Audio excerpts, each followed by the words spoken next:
Hi, poets. This is Liz Whiteacre, and I'm here to talk to you about invention. Today, we will explore where do poems come from? We'll want to explore poetry, both as readers and as poets, during this course, because we can learn a lot from both experiences. We'll think about establishing a writing practice and routine in this lesson, and how to identify both a good poem in terms of something we see on the page and that we would like to be able to write ourselves, and also good poem moments.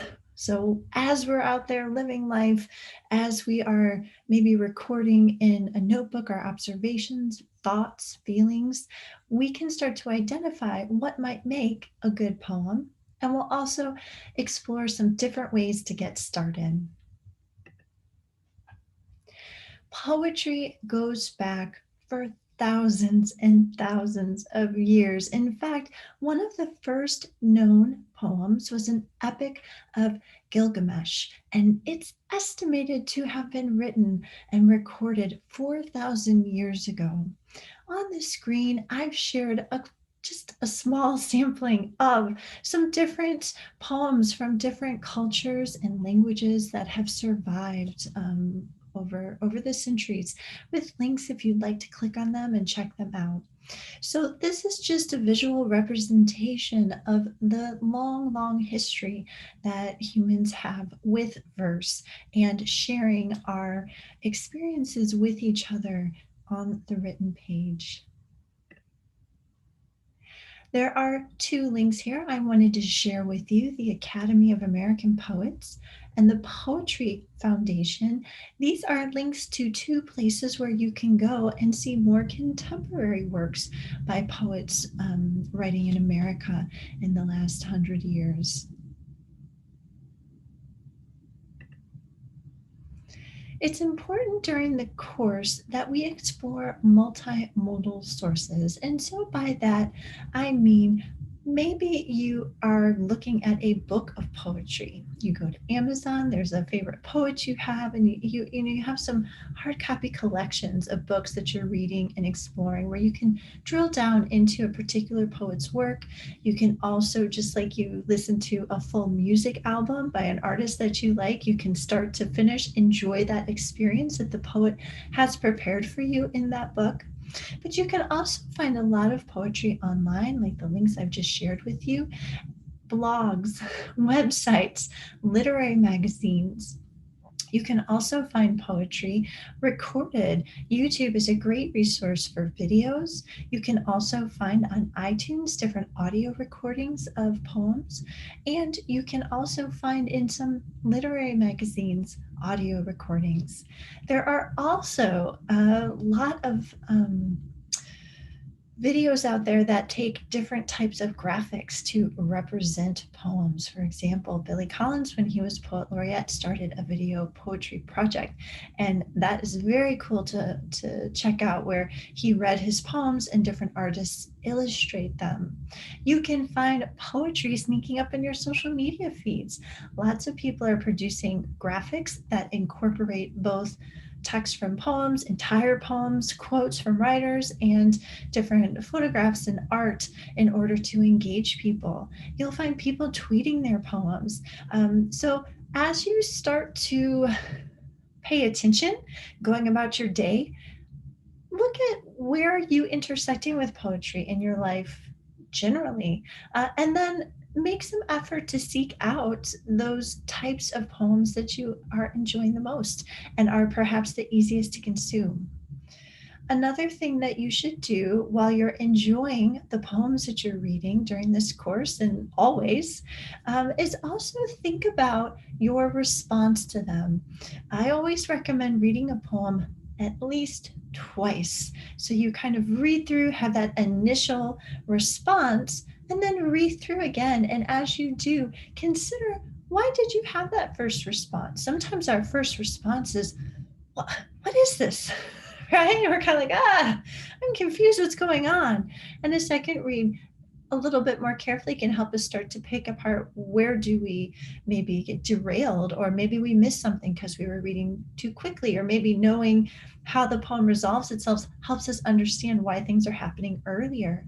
You can also think about maybe you have an emotional response. What is it the poet's done in that poem to solicit that uh, emotional response from you? Are they telling you a story? Are they observing something? Are they talking about their own emotions in a really compelling way? How did they put a picture in your mind, perhaps?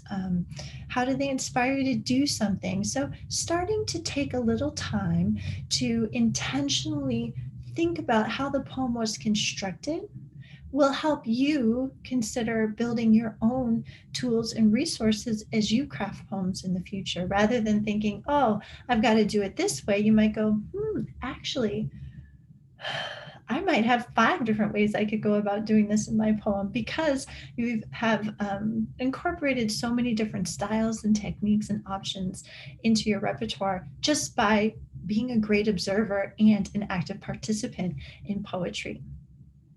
Talking about the poems that you're reading, it's a wonderful thing.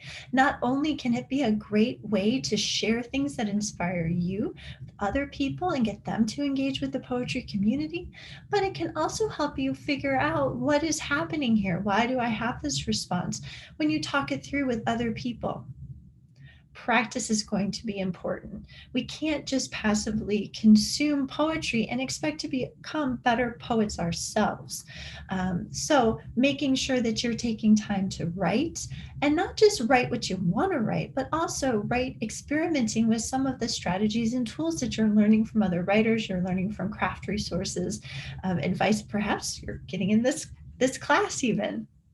And then making sure that you share. And this might be part of being a great literary citizen. And as you come across work that you really enjoy, sharing it with other people in your life so they get to know about these poets and poems and perhaps publications.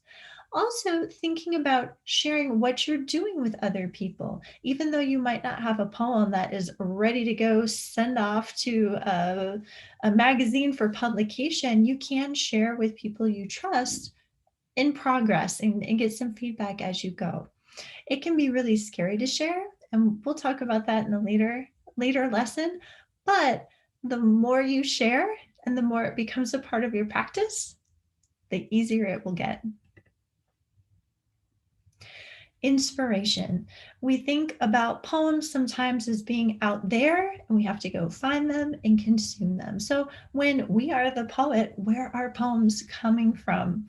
These are just a handful of first ideas I threw down because there's so many different ways poems will come to you, but certainly observation, looking around, what are you seeing? Writing that down, taking time to try and get it just right, trying to come up with comparisons that are going to help your readers see it when they just see words on the page.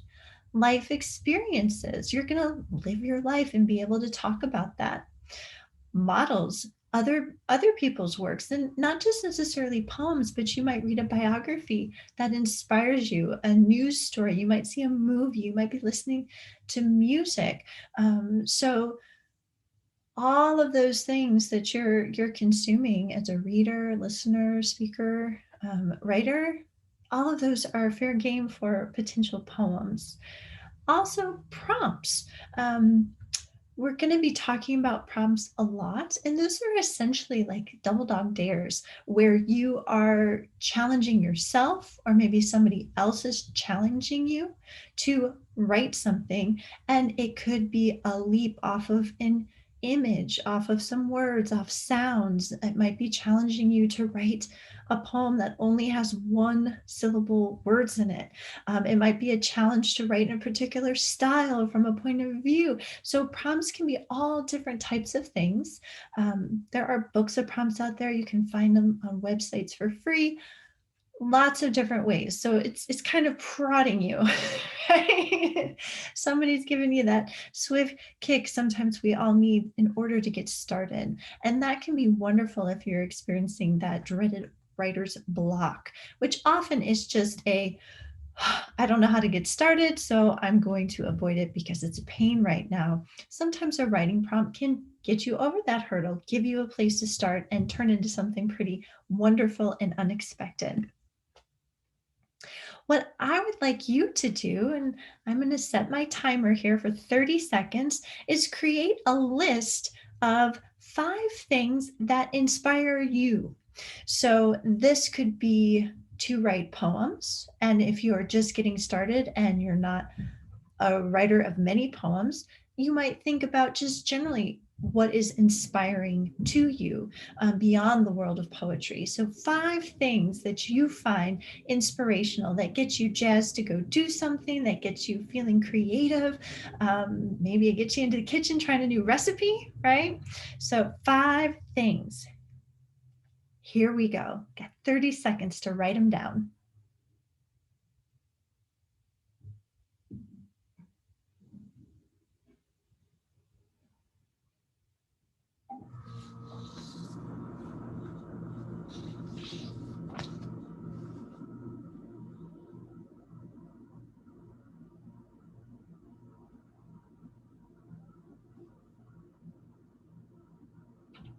3, 2, 1. All right. Hold on to that list. Writing practice. By practice, it is heavy on the practice, right? Doing things in repetition, trying out new things in order to make new skills part of your muscle memory, make yourself comfortable with trying new things. It's about doing things intentionally. And when you're thinking about your writing practice, your poetry practice, there are a lot of different things that you can do to help you move forward and grow as a communicator, as well as a writer and poet. So, one thing that you can do is practice note taking. It is pretty rare that I go, oh, I have a great idea for a poem. Let me get on my computer right now. Right? Or I just happen to have a writing utensil handy and I can just jot it down on a convenient piece of paper. Oh, me, I find that most of my ideas for poems come while I'm doing other things or I'm lying in bed trying to drift off to sleep. It's never a convenient time. I have, doing dishes and my hands are all soapy and I can't get to a cell phone or I can't get to a piece of paper. So, having perhaps a varied note taking approach can be helpful. Some people like to have a little notebook where they jot down their ideas. Other people like to use their cell phones and leave themselves voice messages or notes or reminders. Other people have Word files going on their computer or in their Google Docs where they're kind of jotting down things as they go. And always my favorite, lots of post-it notes in my office that have not just notes for poems, notes for other things too, but they help me with different projects.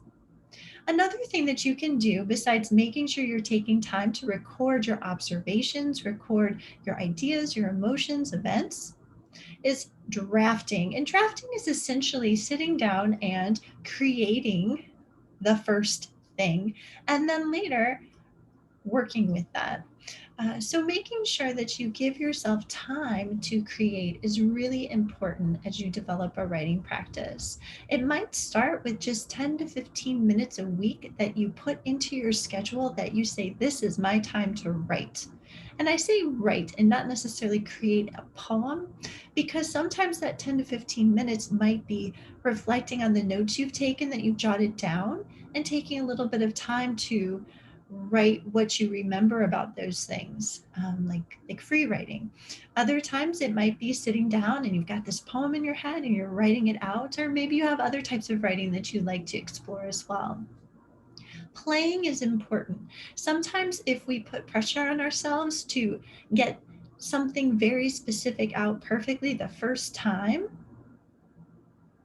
all the joy is sucked out of the moment. We stress ourselves out, we create a block, we can't move through it, we don't get it done, and we end up walking away without having done anything. So if you approach your practice time, right, we're not talking about the recital, the big match. We're not talking about game on, showing everybody what you're made of. We're talking about that weekly, daily, monthly practice where you're putting the time in. So when it comes to sharing your work with others, or perhaps having someone say, hey, do you have a poem that you could share with me? On the spot, you're ready for those moments. So being playful, being experimental, taking risks, giving yourself permission to kind of turn off that editor that says, oh, this is awful. Don't go there. That's a terrible idea. Well, everybody talks about ice cream cones in the summer. No, avoid that idea, right? Instead, shut that editor off, go for it. Get it all down on the page, because then you can go through a refining or revision process. Once you have all the ideas out and you can see that text, you can decide what to do with it. The other thing that I've included here is emulating. Emulating means mimicking, repeating, doing something in the style of another writer. And so if you're feeling a little uninspired, or you would like to practice a particular technique or style of poetry, let's say you really want to write a sonnet.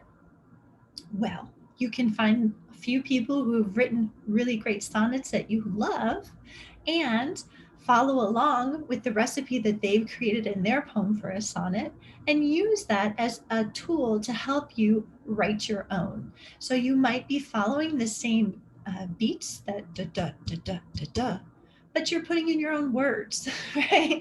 You might be following a similar rhyme pattern, but again, you're putting in your own words, your own ideas. So you're making it yours through that mimicry of someone that you're really interested in trying out some of the techniques that they've done.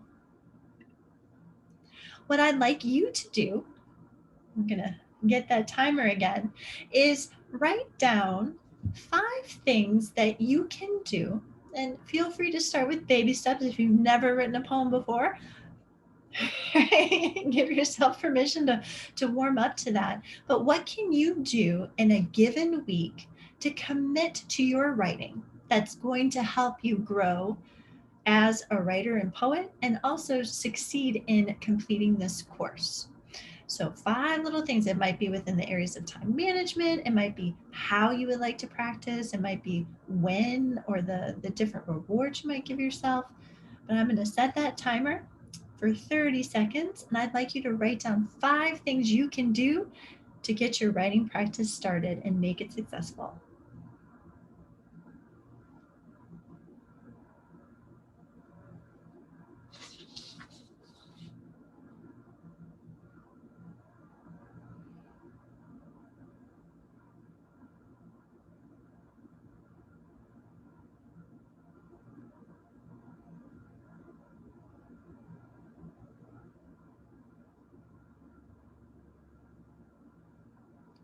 3, 2, 1.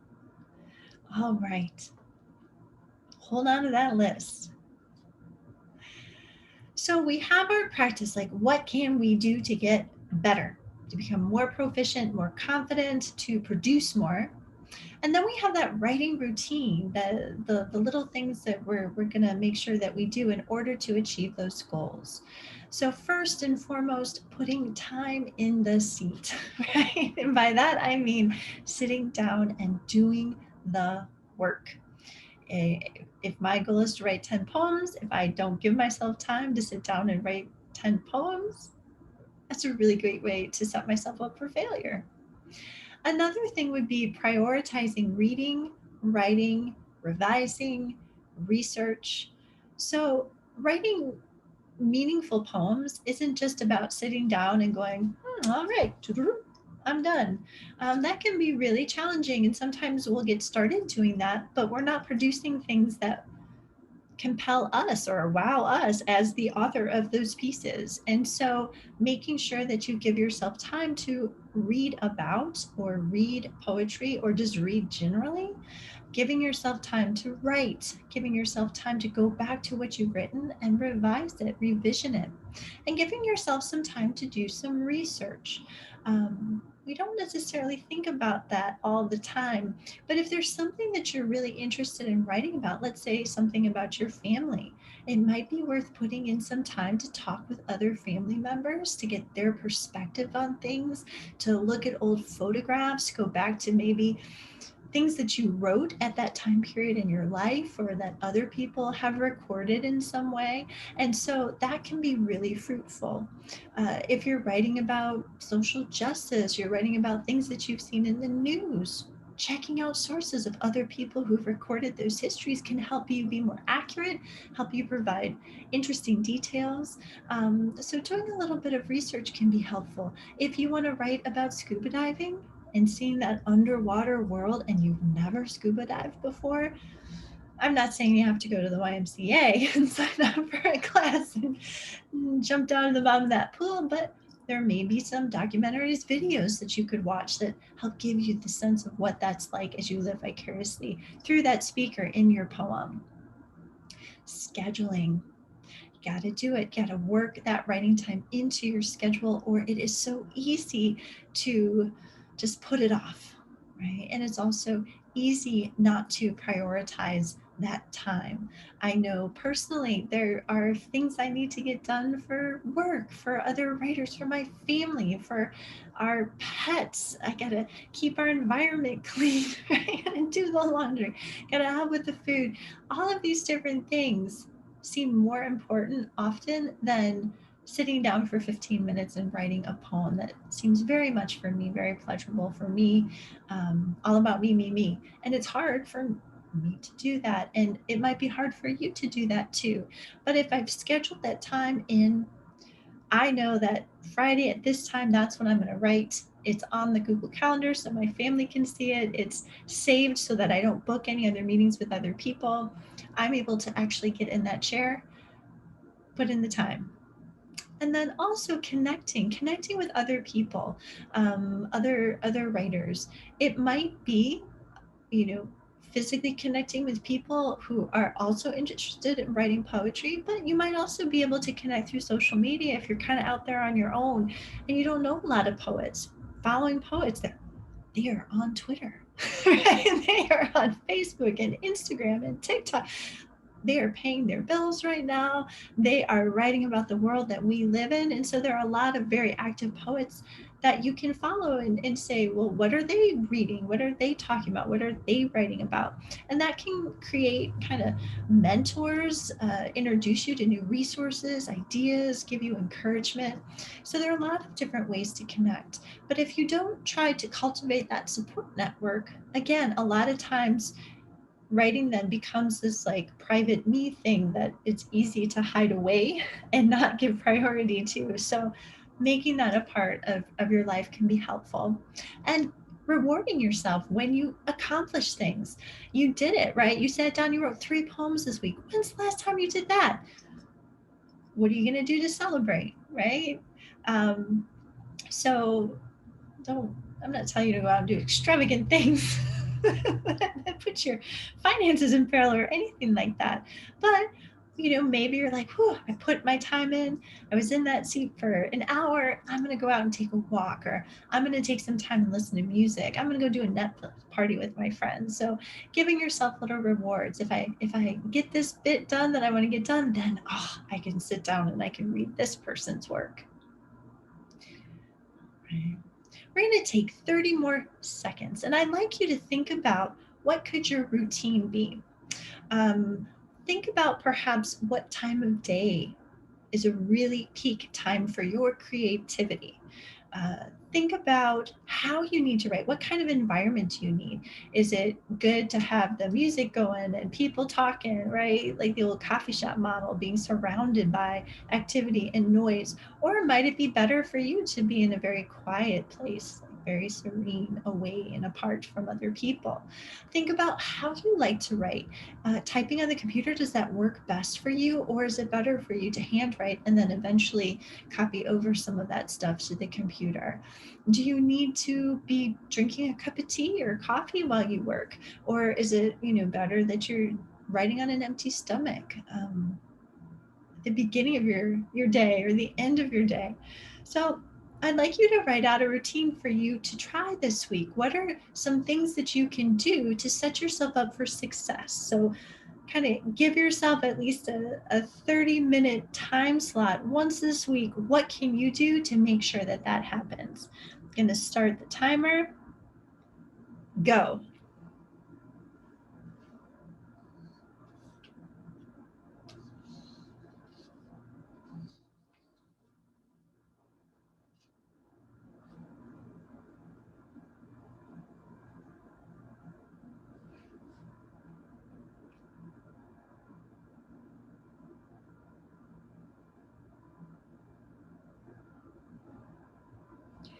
3, 2, 1. All right. Hold on to that list. So notice this is blank. I'd like to have you do a brainstorm before we talk about this. To you, what are some qualities of a good poem? And you might have to think way back to the last time there was a poem in your life that you remember because you thought it was good, or this might be something you personally strive for if you've been writing poems for a long time. But I'd like you to write down 5 descriptors. What does a poem need to have or do or be in order for you personally to think it's a good poem? I'm going to set that timer, 30 seconds. Write down your 5 qualities of a good poem in your personal opinion. Let's get started.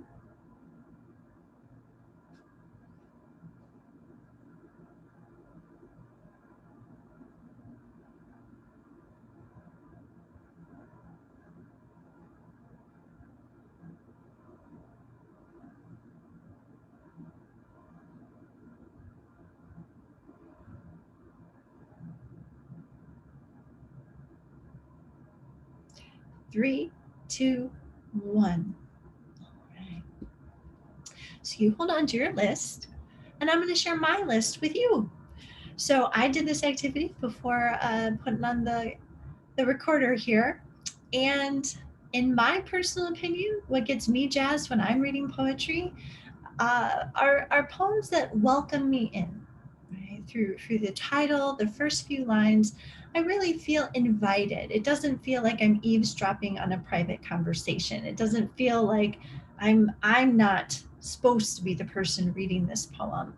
It feels very comfortable. I get kind of hooked right away and just I guess I put that third, but I get a little bit lost in that world of the poem. I'm in that moment with the speaker, absorbing what is being shared with me, and nothing knocks me out of that.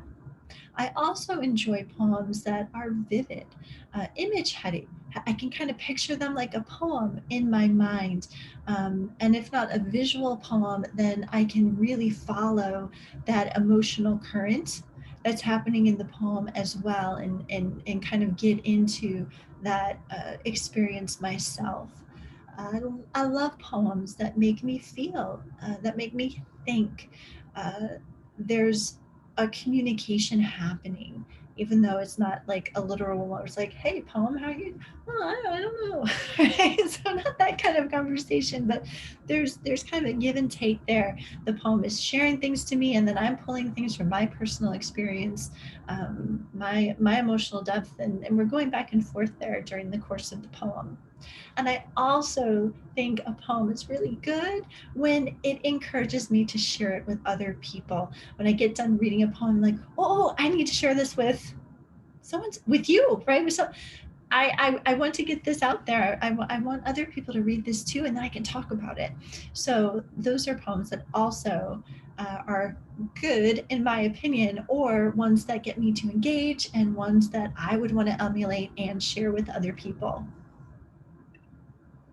And notice I had you do your list and I did my list, and they might not be the same thing. And that's one really cool thing about poetry, is that there are often many different interpretations of a poem, different emotional responses, depending on what readers bring to those poems. And so poetry has a lot of room for people bringing uh, their own baggage, their own luggage with them on the trip, and getting different experiences out of that poem. So, to shift then, when you are the writer and you want to create a good poem, sometimes the content that you work with can set you up for success. And so, as you're getting started in this class and your exploration or taking it a few steps further, I'd like to share my thoughts on good poem moments. Right? So things that may not, but ideally may set you up for a really great poem. And so a lot of time observations are that I usually know something's going to be a poem and not a short story or a personal essay or just like a social media graphic with a caption, um, based on the depth of the observation that I'm making, right? If I've put something under a microscope, and I'm kind of looking at that moment, either as a freeze frame or as a little vignette, like a short moment of time, then that's usually something that I will tackle in a poem. If it's something much more involved and it's going to be like a 30-page poem, I'm I'm not sure how am I going to organize this, and there are all of these different voices and character. Well, maybe then that might be a sequence of poems that is part of a larger collection, or that might be something that I'd like to work in with prose, or use a different format for that. If I have a flash, like an intense emotion that's connected to something that I feel like I can make concrete through language, that might be a really good moment for a poem. Again, a vignette, like this one snippet of life happened. I'm going to focus in on that. Sometimes I hear language being used. I eavesdrop something, or I might see some words put together out and about, or I get an idea in my head. Um, a metaphor comes to me, or I'll see something and start describing it in my head. And oftentimes, those are moments that work their way successfully into poems. And then also sound. Sometimes something just sounds really well. I might even be starting to type in prose, and like the sentence sounds so good to me. I want to pull it out, or I'm finding that I'm being drawn to perhaps something with a steady beat, something that's using rhyme. Those might be reasons why I might choose to explore that content in a poem rather than another form.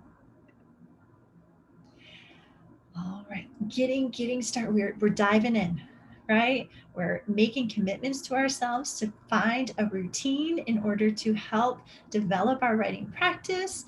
We have some ideas of what makes good poems and perhaps where we can start to pull content for those poems from our lives. So, pre-writing is the next step. And again, making sure that you're writing down ideas as they come. You think, oh, I'm going to remember that tomorrow when I sit down to write. And you might have an inkling of like, oh, what was that thing? But rarely is it like that line of the poem that was just beautifully came together in your head. So do your future self a favor. Take that moment to write it down, record it in your phone, whatever you need to do. Ask somebody else to write it down for you. Journaling, right? Frequently, rather than just jotting down little, maybe you do bullet journal, but rather than just kind of like jotting down little things when they come to you, taking some time to write it out or free write, making sure that you're regularly getting those ideas on the page, and then also turning to prompts to challenge you to try new things or help you kind of dive into the pool if you need a little bit of a push or a little bit of leap from the springboard because you're, I don't know, you're looking at it, it doesn't look good to you today, you don't want to get in that cold water. Right? So, skills practice. What I'd like you to think about this week is establishing that routine and putting it to work for you. I'd also like you to create a reading list. What are some types of poetry you're interested in, or some poems that maybe you know about, or poets you've heard of that you'd like to explore in the coming weeks. So make kind of a list of things you would like to do, a to-do list for what would you like to explore. Think about how you'd like to pre-write. Are you just going to work off little notes? Would you like to do something more formal like a diary entry and do that a few times a week or even every day and pull poems from that? Do you want to free write? How do you want to do it? And give yourself a challenge to select 3 prompts this week and create 3 poems. And just see how that feels, having somebody else kind of give you a nudge and responding to that. In fact, I am going to give you a nudge to conclude our discussion today. I'd like you can pause the video and look at this as long as you'd like, to respond to the photo below. And it might be that you first start visually describing it. You might then think about recording things it makes you think of. You might start to write a little bit of a story. What's happening here? Who do those shoes belong to? Where is this? Why might people be here or not be here? You can also share emotional responses you have to seeing those socially distancing feet, right? And what might have changed in the world or your world once those stickers started going down on floors. Um, so take as much time as you need to explore your response to this photo. And when you're ready, after you've recorded it, you've either written a poem or you've done a short free write, you have a paragraph or so, move on. I hope that you got some really interesting stuff down on the page from that last photo. I know that it elicits a lot of different responses from me personally. And so it also models an opportunity for a prompt where you're responding to something that you're seeing rather than coming up with something in your mind. As we look ahead, we're going to be delving further into the topic of invention and drafting. And as we start to come up with ideas that are going to become poems, how do we make sure that we are communicating to our readers the message that we want to send and putting the images and the emotions into their minds and hearts? I can't wait. I can't wait to see what you create. I look forward to hearing about what your routine is like as it shapes in the coming weeks. And I hope that you enjoy exploring where poems come from. I'm Liz Whiteacre, and I'm so happy you're here.